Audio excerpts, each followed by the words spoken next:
November 17 is where you could start the tale. As historians know well, it's been 3,000 years since the Athenians set sail, 6 centuries since the city fell. But we don't need to take the calendar so far back to make sense of the scene.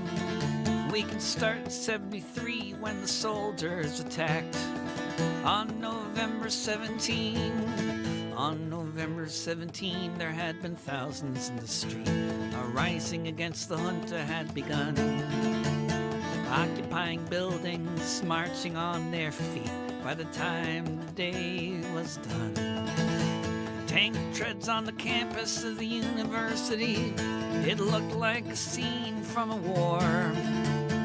There in the cradle of democracy, the number dead was 24. On November 17, military rule continued with its backers from abroad. More blood on the hands of the Chicago school. More decades of kleptocratic fraud. More decades of brutality, control by police force. No wonder that something had to give. Repressive people, and some will resist, of course, if people have the will to live.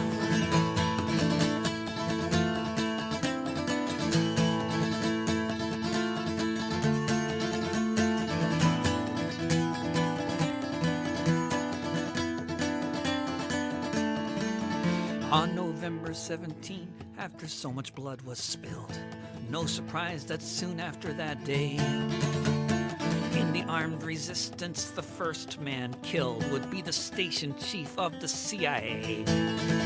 In the battle for a country, whether everyone knows why, there's nothing in between.